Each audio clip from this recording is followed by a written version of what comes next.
ने कुछ फल हिरन के सामने रख दिए और फिर उसको खाने के लिए कहते हैं।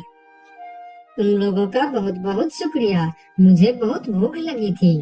अरे हिरन भाई, इस समय तुम्हारा तबीयत खराब है और वह तुम्हारा दोस्त कहाँ है जो हमेशा तुमसे चिपका रहता है? पता नहीं कहाँ गया है, सुबह एक बार आया था, उसके बाद अभी तक लौटा नहीं।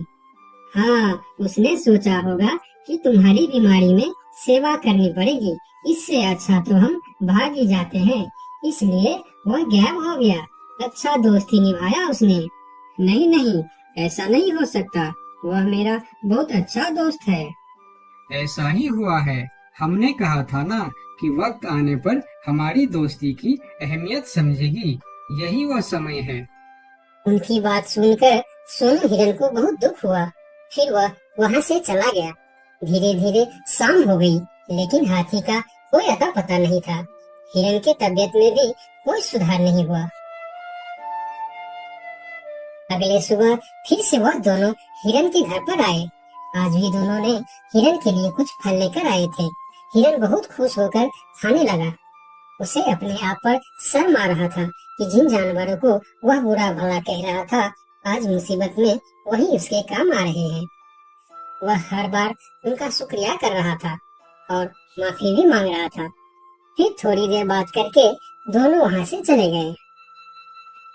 कब तक हम इनकी नौकरी करते रहेंगे? अब अपने योजना को अंजाम देने का समय आ गया है, नहीं तो बहुत देर हो जाएगा।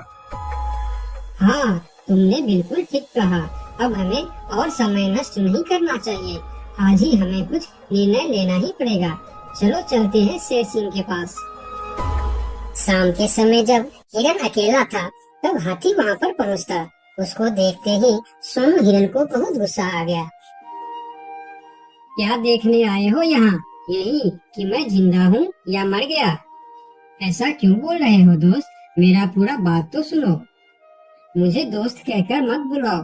दोस्त वो होता है जो अच्छे और बुरे वक्त में साथ निभाए। तुम तो मेरे तबीयत खराब होते ही मुझे छोड़कर भाग गए थे। मुझे खाना भी वह लोग लाकर दे रहे थे जिससे मैं बात तक करना पसंद नहीं करता था।